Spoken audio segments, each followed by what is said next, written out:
Today on Always Be Connecting, we're talking to Lachlan McDonald from Kress Australia, who has a new product on the market and is looking to connect with suppliers and end users and build a network to build the brand and get it out there and make it a success. So thanks very much for joining us today, Lachlan.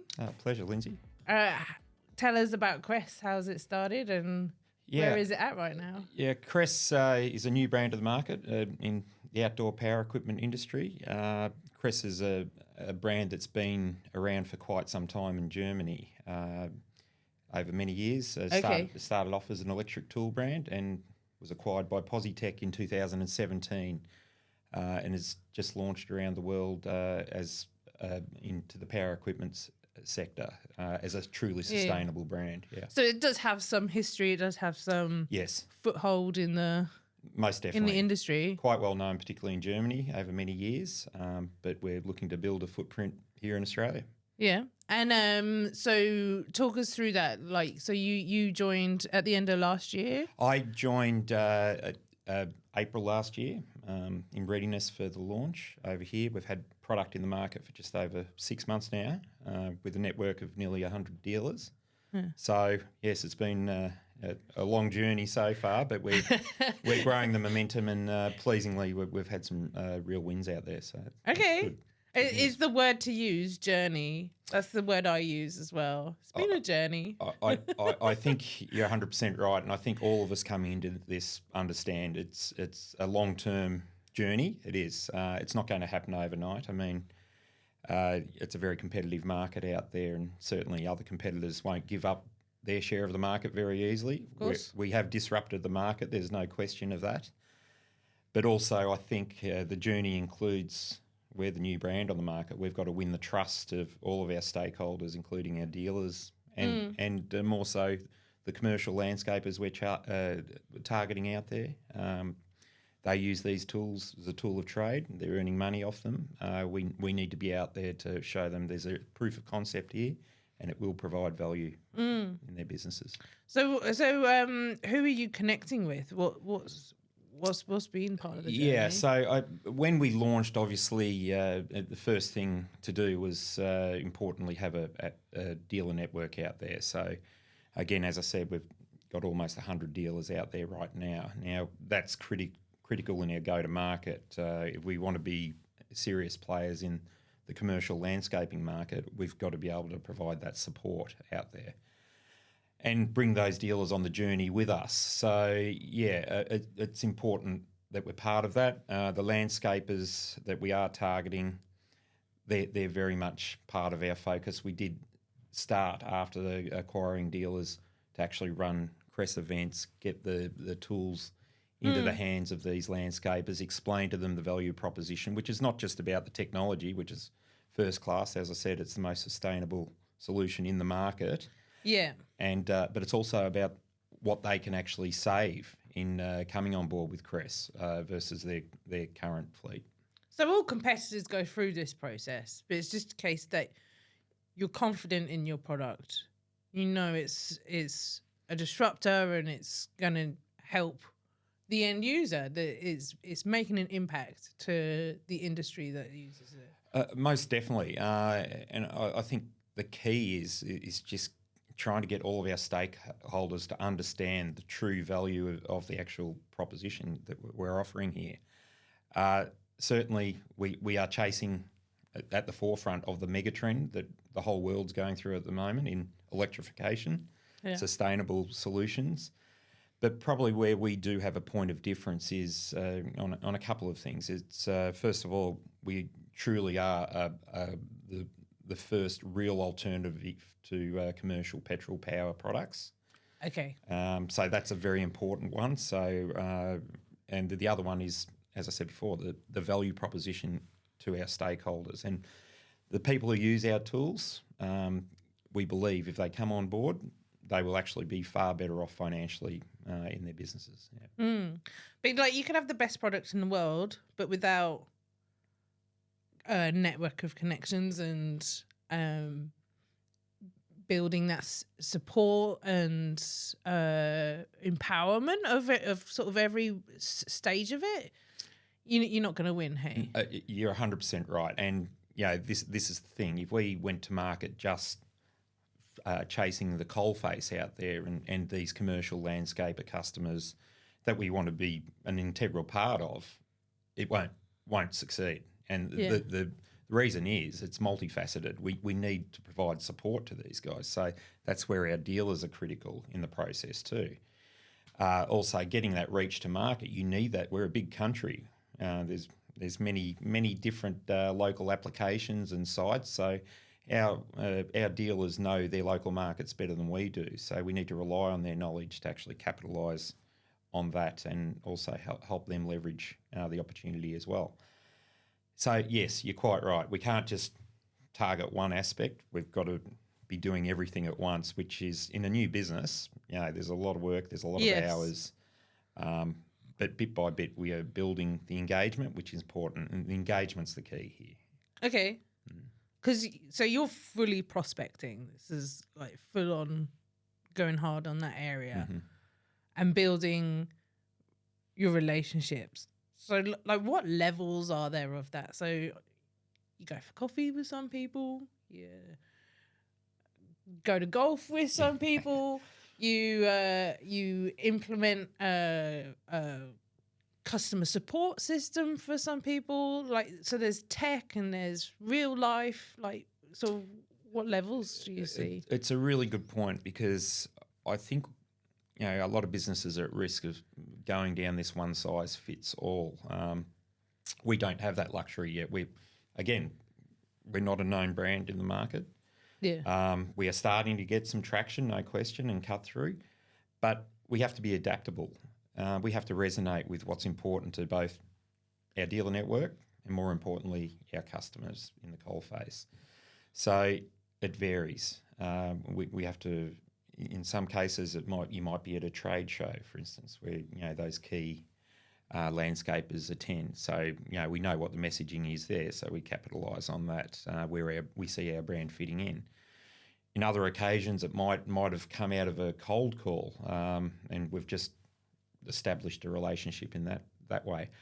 A lot of the relationships that we are, I suppose, leveraging at the moment are ones that our dealers have had. We want to help our dealers nurture those relationships, strengthen them with new technology, and that's where we can help. So there's many very different angles, I suppose, is the best way to explain it. It's interesting as well because her name escapes me, but the person who owns Spanx, in her early days, she would go to the shops where her product was being sold, not hired by them or anything, but just literally stand there and sell.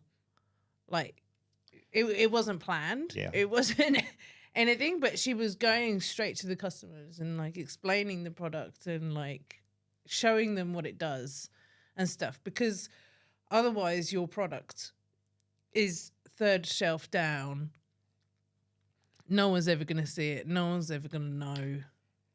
Yeah. And that's what we're going through too. 100% right. We don't have that luxury of being a known brand. I keep saying that, but myself yesterday, we're at a dealer. I hadn't been there for a while, but the same thing.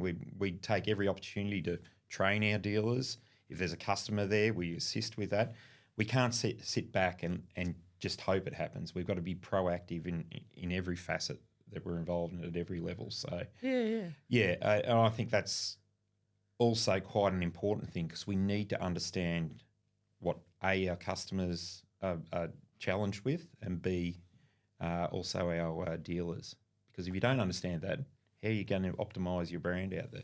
Yeah. So is in the sort of first 6 months to a year of a business, it might be quite easy to sort of sit in the office 9 to 5 and hope something happens. Like, how much of it is getting out in real life? And I mean, of course, with any global company, there's expectations that we have to obviously go through. administratively, but the real value for us at the moment and the real focus has to be creating the value out there in the market. So, we can't be shy about that. Got to be on the front foot. We've got to set the expectation. We've got to lead the team that we've got out in the market, and make sure we're all singing to the same hymn book. I think it's counterproductive to simply sit back and hope that it happens to the best of intentions. New brand, we've got to make every post a winner. That's very important. And I think also I go back to the stakeholders. We can't just focus on one level of stakeholders. It's got to be a 360 approach. We've got to have ongoing communication with them and continue to pivot and make sure that we are taking the right approach in the market. And I can tell you we've adjusted our approach. The principles remain the same, but we've adjusted our approach even in 6 months. And we'll continue to do so where it's required. Otherwise, you get lost. You can still be agile at your point, can you? You've got a little bit of history there that might slow that nimbleness down. But we don't want to destroy the DNA of the brand. I mean, it does have a major value proposition. The most sustainable brand in our market, no question. But I think it's really important that we have to adapt to the needs of our customers and also our dealers too. The other thing is we are a seasonal business as well, which is, and probably more so than anything, the seasonality affects buying patterns of customers, needs of customers. So again, we have to be quite nimble in that to actually leverage the opportunity. Yeah, and it's a new market. Like I think Starbucks or something like that. They came to Australia quite brazenly, thinking that they will be able to replicate the success that they had in America, but Australians are snobs when it comes to coffee. Yes. So it didn't work out. So then I guess you're going to have a nimbleness to you anyway. I think that's a fantastic point. And one thing I'm really conscious of, we cannot appear to be arrogant as a brand. Yes, we need to push, have confidence. Our technology, our value proposition is sound, but we also need to be nimble, as I said before, and adapt to the needs of the market. It's not one size fits all. Every market's different around the world. So again, probably going back to your original point, that's why it's so important to have a very solid network out there, because that's where you get your information from. Yeah. That's where you get your referrals from. Yeah. I will say the commercial landscaper market is a very insular market. So if your pitch does not perform or your program does not perform, it'll get well known out there. But if it does, it will also get around the market very quickly. Yeah, because I guess the ultimate relationship is your product and the user. You're matching the user with something that they need or want. And is it the world demanding sustainability? Is it creeping into our everyday psyche in some ways is the right moral thing to do? Or what are the factors that bring us to that? Yeah, I think there's a bit of ethical movement out there in industry, but I've also, it is policy too. So particularly with our commercial landscapers, a number of them that have already bought our product and fully engaged with the opportunity of the brand, I think they understand longer term there's no other option, because the fossil fuel products, whether they like it or not, are on the outer. We're seeing it with vehicles already. It's not just our industry, but coincidentally, I mean, outdoor power equipment, two-stroke or petrol equipment out there is one of the most polluting products you can have. I mean, for instance, it's a one small engine, two-stroke engine's equivalent to 11 cars of emissions.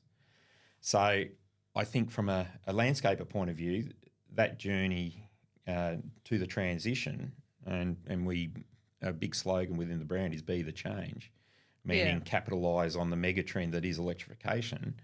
You be the change, you be the leader, you be the innovator in your segment, and you'll get the benefits from it. Because in a few years' time, you'll have mud on your face if you're the last one. Well, we talk about laggards, don't we? And again, we don't want to appear to be arrogant about the market, but it's an undeniable trend. It is happening. So it's only a matter of when, it's not if. Many have made the switch now. Many big landscapers, many multinationals have made the change already. Even a lot of smaller contractors, garden contractors, have made the change, and they can already see the benefits because they've got happier customers. There's no noise, all of the nice things that come with electric motors. So it's interesting. Yeah, it's like anything though, isn't it? It's some adopt more quickly than others. I think it's beautiful though, because like in business, sometimes you're like, what am I doing? And is this doing any good in the world? Like we're moving some spreadsheets from here to there or whatever. Like, is this who I wanted to be? And I really appreciate a business that has looked into something like to actually make an impact, whether that's through sustainability or charity or making an impact with building practices or something like that. So like, how cool is that it's not just a change, it is actually a change that's going to have an effect in the future. Most definitely. And I look, even at the outset when we launched as a brand last year, I mean, we have disrupted the market. People are talking about it. They might not have come on board, but everyone's talking about it, I can tell you. It is exciting. I mean, it's not often you get the opportunity to be involved in an innovative program like this that is capitalising on that mega trend that we spoke about. So it's exciting, but again, it's about demonstrating the value to your stakeholders and how they can leverage it. I mean, that's I suppose the fundamental challenge for us as a brand. We've already had some success out there in various landscapers, some of the bigger companies, some of the smaller ones. Some of our dealers are already, they've embraced the change straight away, and they're benefiting from it immediately, which is fantastic. But it is a journey. I go back to that. It's, there's plenty of competitors out there that won't let us take the market without a fight. So we've got to be better than that, though. But we're confident we've got the right program to do that. And what would you say are your sort of top values or advice to yourself, or what keeps you in the right frame of mind? Yeah, I think every day is different. We just have to be adaptable. I mean, and we have to understand it more now than any time probably in my professional working life is the customer, the stakeholders. We just need to make sure that we understand what resonates with them. Because if we can understand what's important to them, we can find a solution that we can provide to maximise the opportunity for them. If we just blankly go out and pitch, we know we've got the best technology, we know we've got a fantastic sustainable solution, but if we simply go out there and make that our simple cookie cutter pitch to the whole market, it won't be enough. Again, new brand, we've got to develop the trust, we've got to develop the credibility, and testimonial is everything, because the wins that you do have, we've got to share them everywhere because people are making a success out of it already, and companies are. Let's share it with everyone because that wins trust. No question. Well, interesting, because I said to you, I think before we hit record, that the word coming out of this show is listening. So, and I think you've really reiterated that like a few times in what you've been saying. Of like, if you're a new brand, you need to listen to everyone in the chain. Yeah, absolutely. I used a few examples before. I tried to launch here, and it hasn't been a great success because they've just come into the market and tried to run the same template they did in the US. Yeah. Every market's slightly different. There's no same market around the world. So you do need to pivot and adapt and find out what works. And that's by listening. You're exactly right. Listening to your stakeholders, you need to understand what resonates, what's important to them, and then adapt your brand basically to send the communication message that you want. And what do you think makes you good at listening? Are you a good conversationalist, or where do you sit there, do you think? I'd like to think I'm a good conversationalist. Possibly others would not think so, but I try to. I mean, we're all time poor, aren't we? I mean, and that's possibly something that is a challenge at times. I mean, for me, it's important to get the right messaging as quickly as I can, because then we can adapt as quickly as we can. But it can be challenging. I think you've got to make every minute count. That's the key. Simply, having a conversation with a stakeholder at a certain time and then not finishing that conversation to get the right message that you want or the right understanding that you need, and delaying it to the next meeting, that can't happen. I mean, I'm try to avoid that, because we need to actually adapt as quickly as we can. Yeah. So, it's interesting, but it's got to be ongoing too. You've got to strengthen relationships the more that you have those conversations. Yeah, okay. That's important. And what do you think the next 6 months hold? Well, the next 6 months will be interesting. So right now we're basically mid-year, which, again, we're a seasonal industry, but we believe the spring season ahead, which is where peak demand is.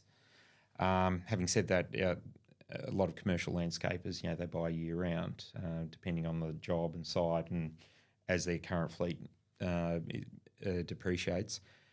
I think we're in for some exciting times ahead, because we have established the key base now to build from with our dealers and landscapers out there. Yeah.